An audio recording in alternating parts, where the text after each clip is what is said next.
ओम शांति। 12 अप्रैल 2025। मीठे बच्चे, तुम्हारा यह ब्राह्मण कुल बिल्कुल निराला है। तुम ब्राह्मण ही नॉलेजफुल हो। तुम ज्ञान, विज्ञान और अज्ञान को जानते हो। प्रश्न: किस सहज पुरुषार्थ से तुम बच्चों की दिल सब बातों से हटती जाएगी? उत्तर: सिर्फ रूहानी धंधे में लग जाओ। जितना जितना रूहानी सर्विस करते रहेंगे उतना और सब बातों से स्वतः दिल हटती जाएगी। राजाई लेने के पुरुषार्थ में लग जाएंगे, परंतु रूहानी सर्विस के साथ साथ जो रचना रची है उसकी भी संभाल करनी है। गीत जो पिया के साथ है। ओम शांति। पिया कहाँ जाता है? बाप को।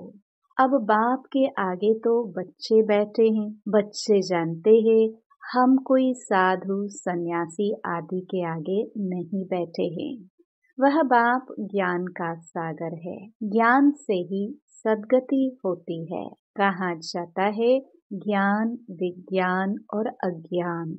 विज्ञान अर्थात देही अभिमानी बनना, याद की यात्रा में रहना, और ज्ञान अर्थात सृष्टि चक्र को जानना। ज्ञान, विज्ञान और अज्ञान, इसका अर्थ मनुष्य बिल्कुल नहीं जानते हैं। अभी तुम हो संगम युगी ब्राह्मण। तुम्हारा यह ब्राह्मण कुल निराला है।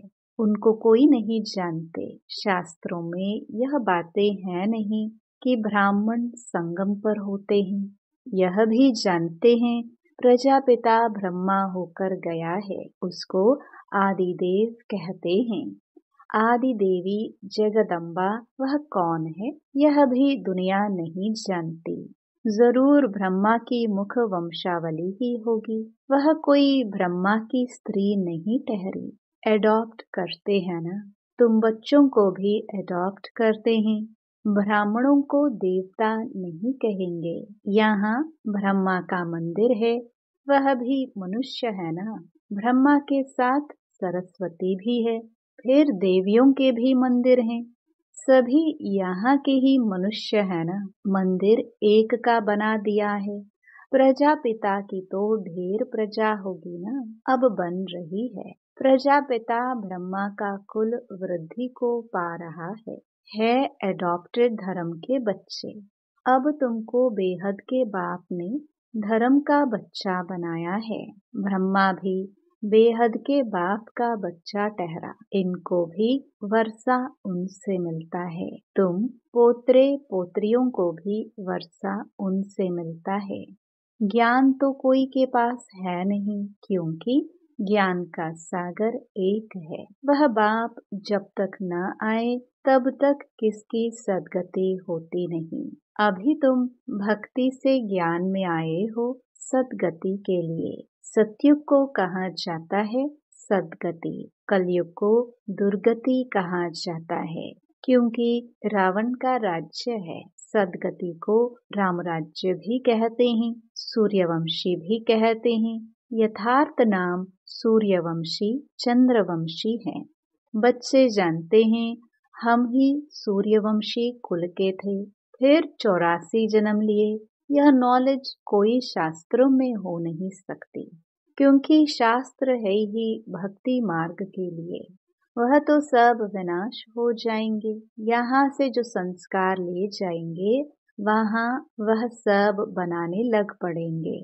तुम्हारे में भी संस्कार भरे जाते हैं राजाई के। तुम राजाई करेंगे, वह साइंस दान, फिर उस राजाई में आकर जो हुनर सीखते हैं वही करेंगे। जाएंगे जरूर सूर्यवंशी चंद्रवंशी राजाई में। उनमें है सिर्फ साइंस की नॉलेज। वे उसके संस्कार ले जाएंगे। वह भी संस्कार है, वह भी पुरुषार्थ करते हैं। उनके पास वह इलम विद्या है। तुम्हारे पास दूसरा कोई इलम नहीं है। तुम बाप से राजाई लेंगे। धंधे आदि में तो वह संस्कार रहते हैं ना। कितनी खिटपिट रहती हैं, परंतु जब तक वानप्रस्थ अवस्था नहीं हुई है तो घर बार की संभाल भी करनी है, नहीं तो बच्चों की कौन संभाल करेंगे, यहाँ तो नहीं आकर बैठेंगे। ऐसे कहते हैं जब इस धंधे में पूरी रीति लग जाएंगे फिर वह छूट सकता है। साथ में रचना को भी जरूर संभालना पड़ता है। हाँ, कोई अच्छी रीति रूहानी सर्विस में लग जाते हैं फिर उनसे जैसे दिल उठ जाएगी। समझेंगे जितना टाइम इस रूहानी सर्विस में देवे उतना अच्छा है। बाप आए हैं पतित से पावन बनने का रास्ता बताने, तो बच्चों को भी यही सर्विस करनी है। हर एक का हिसाब देखा जाता है। बेहद का बाप तो केवल पतित से पावन बनने की मत देते हैं, वह पावन बनने का ही रास्ता बताते हैं। बाकी यह देख रेख करना, राय देना, इनका धंधा हो जाता है। शिव बाबा कहते हैं मेरे से कोई बात धंधे आदि की नहीं पूछनी है। मेरे को तुमने बुलाया है कि आकर पतित से पावन बनाओ, तो हम इन द्वारा तुमको बना रहा हूँ। यह भी बाप है, इनकी मत पर चलना पड़े, उनकी रूहानी मत, इनकी जिस्मानी मत, इनके ऊपर भी कितने रिस्पॉन्सिबिलिटी रहती हैं। यह भी कहते रहते हैं कि बाप का फरमान है मामेकम याद करो, बाप की मत पर चलो। बाकी बच्चों को कुछ भी पूछना पड़ता है, नौकरी में कैसे चले, इन बातों को यह साकार बाबा अच्छी तरह समझा सकते हैं, अनुभवी हैं। यह बताते रहेंगे ऐसे ऐसे मैं करता हूँ, इनको देख सीखना है। यह सिखाते रहेंगे क्योंकि यह है सबसे आगे। सब तूफान पहले इनके पास आते हैं, इसलिए सबसे रुस्तुम यह है। तब तो ऊंच पद भी पाते हैं। माया रुस्तुम हो लड़ती है, इसने फट से सब कुछ छोड़ दिया। इनका पाठ था, बाबा ने इनसे यह करा दिया। करन करावन हार तो वह है ना, खुशी से छोड़ दिया, साक्षात्कार हो गया। अब हम विश्व के मालिक बनते हैं। यह पाई पैसे की चीज हम क्या करेंगे। विनाश का साक्षात्कार भी करा दिया। समझ गए इस पुरानी दुनिया का विनाश होना है, हमको फिर से राजाई मिलती है, तो फट से वह छोड़ दिया। अब तो बाप की मत पर चलना है। बाप कहते हैं मुझे याद करो। ड्रामानुसार भट्टी बननी थी। मनुष्य थोड़ी समझते कि इतने यह सब क्यों भागे। यह कोई साधु संत तो नहीं, यह तो सिंपल है। इसने किसको भगाया भी नहीं। मनुष्य मात्र की महिमा कोई है नहीं। महिमा है तो एक बाप की, बस बाप ही आकर सबको सुख देते हैं, तुमसे बात करते हैं। तुम यहाँ किसके पास आए हो, तुम्हारी बुद्धि वहाँ भी जाएगी, यहाँ भी, क्योंकि जानते हो शिव बाबा रहने वाला वहाँ का है। अभी इनमें आए हैं। बाबा से हमको स्वर्ग का वर्षा मिलना है। कलयुग के बाद जरूर स्वर्ग आएगा। कृष्ण भी बाप से वर्षा लेकर जाए, राजा ही करते हैं। इसमें चरित्र की बात ही नहीं। जैसे राजा के पास प्रिंस पैदा होता है, स्कूल में पढ़कर फिर बड़ा होकर गद्दी लेगा, इसमें महिमा व चरित्र की बात नहीं। ऊंच ते ऊंच एक बाप ही है, महिमा भी उनकी होती है। यह भी उनका परिचय देते हैं।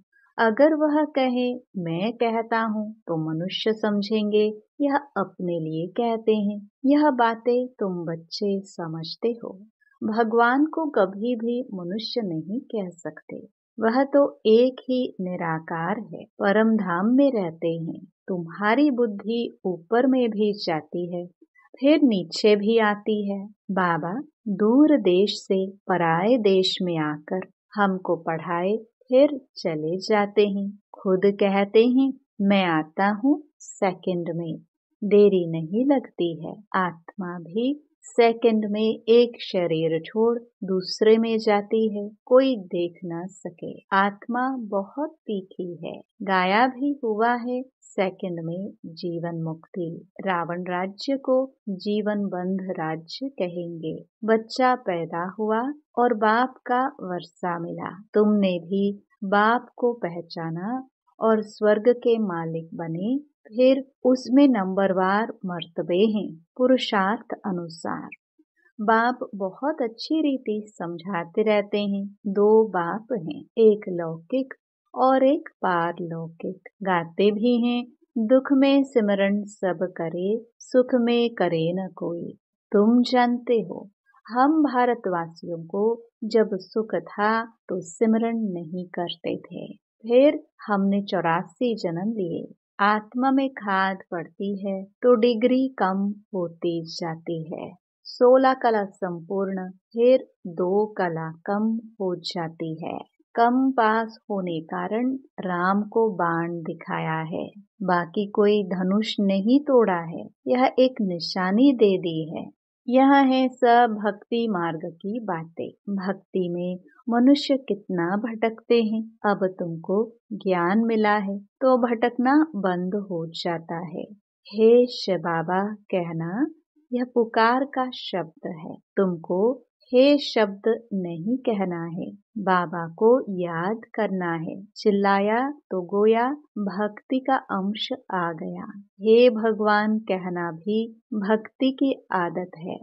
बाबा ने थोड़ी कहा है हे भगवान कहकर याद करो, अंतर्मुख हो मुझे याद करो। सिमरन भी नहीं करना है। सिमरन भी भक्ति मार्ग का अक्षर है।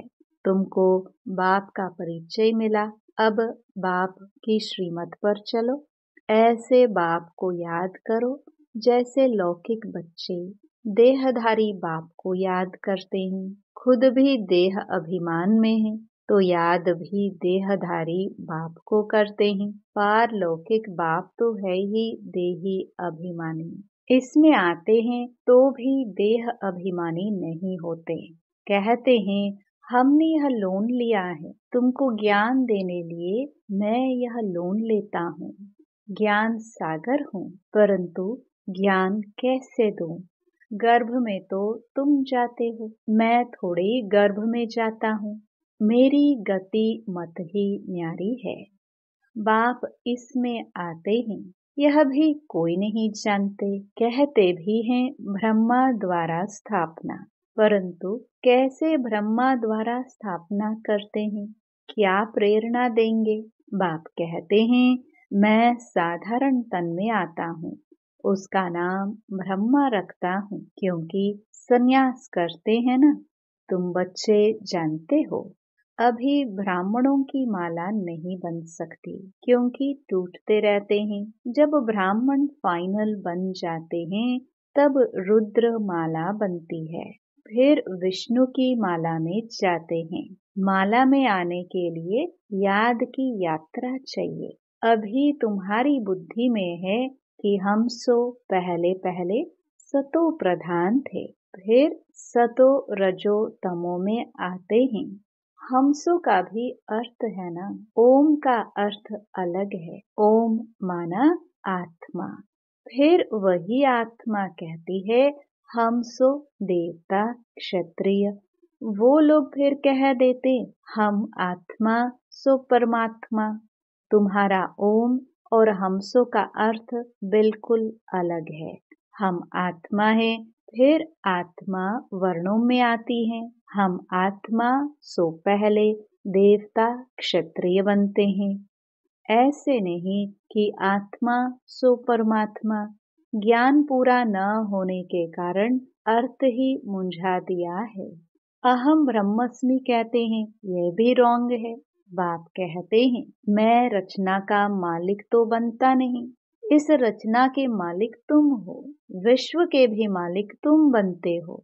ब्रह्म तो तत्व है, तुम आत्मा सो इस रचना के मालिक बनते हो। अभी बाप सब वेदों शास्त्रों का यथार्थ अर्थ बैठ सुनाते हैं। अभी तो पढ़ते रहना है। बाप तुम्हें नई नई बातें समझाते रहते हैं। भक्ति क्या कहती है, ज्ञान क्या कहता है। भक्ति मार्ग में मंदिर बनाए, जप तप किए, पैसा बर्बाद किया। तुम्हारे मंदिरों को बहुतों ने लूटा है। यह भी ड्रामा में पार्ट है, फिर जरूर उन्होंने से ही वापस मिलना है। अभी देखो कितना दे रहे हैं, दिन प्रतिदिन बढ़ाते रहते हैं, यह भी लेते रहते हैं। उन्होंने जितना लिया है उतना ही पूरा हिसाब देंगे। तुम्हारे पैसे जो खाए हैं वह हप नहीं कर सकते। भारत तो अविनाशी खंड है ना, बाप का बर्थ प्लेस है। यहाँ ही बाप आते हैं, बाप के खंड से ही ले जाते हैं तो वापस देना पड़े। समय पर देखो कैसे मिलता है। यह बातें तुम जानते हो, उनको थोड़ी पता है विनाश किस समय आएगा। गवर्नमेंट भी यह बातें मानेंगे नहीं। ड्रामा में नूंद है, कर्जा उठाते ही रहते हैं, रिटर्न हो रहा है। तुम जानते हो हमारी राजधानी से बहुत पैसे ले गए हैं, सो फिर दे रहे हैं। तुमको कोई बात का फिक्र नहीं है। फिक्र रहता है सिर्फ बाप को याद करने का। याद से ही पाप भस्म होंगे। नॉलेज तो बहुत सहज है, अब जो जितना पुरुषार्थ करे। श्रीमत तो मिलती रहती है, अविनाशी सर्जन से हर बात में मत लेनी पड़े। अच्छा, मीठे मीठे सिखिलदे बच्चों प्रति मात पिता बाप दादा का याद प्यार और गुड मॉर्निंग। रूहानी बाप की रूहानी बच्चों को नमस्ते। धारणा के लिए मुख्य सार। पहला, जितना टाइम मिले उतना टाइम यह रूहानी धंधा करना है। रूहानी धंधे के संस्कार डालने हैं। पतितों को पावन बनाने की सर्विस करनी है। दूसरा, अंतर्मुखी बन बाप को याद करना है। मुख से हे शब्द नहीं निकालना है। जैसे बाप को अहंकार नहीं, ऐसे निरहंकारी बनना है। वरदान, मनसा संकल्प व वृत्ति द्वारा श्रेष्ठ वाइब्रेशंस की खुशबू फैलाने वाले शिव शक्ति कंबाइंड भव। जैसे आजकल स्थूल खुशबू के साधनों से गुलाब, चंदन व भिन्न भिन्न प्रकार की खुशबू फैलाते हैं, ऐसे आप शिव शक्ति कंबाइंड बन मनसा संकल्प व वृत्ति द्वारा सुख शांति प्रेम आनंद की खुशबू फैलाओ। रोज अमृत वेले भिन्न भिन्न श्रेष्ठ वाइब्रेशन के फाउंटेन के माफिक आत्माओं के ऊपर गुलावाशी डालो। सिर्फ संकल्प का ऑटोमेटिक स्विच ऑन करो तो विश्व में जो अशुद्ध वृत्तियों की बदबू है वह समाप्त हो जाएगी। स्लोगन, सुखदाता द्वारा सुख का भंडार प्राप्त होना, यही उनके प्यार की निशानी है। अव्यक्त इशारे कंबाइंड रूप की स्मृति से सदा विजयी बनो। जितनी शक्तियों की शक्ति है उतनी ही पांडवों की भी विशाल शक्ति है, इसलिए चतुर्भुज रूप दिखाया है। शक्तियाँ और पांडव इन दोनों के कंबाइंड रूप से ही विश्व सेवा के कार्य में सफलता प्राप्त होती है। इसलिए सदा एक दो के सहयोगी बनकर रहो। जिम्मेवारी का ताज सदा पड़ा रहे। ओम शांति।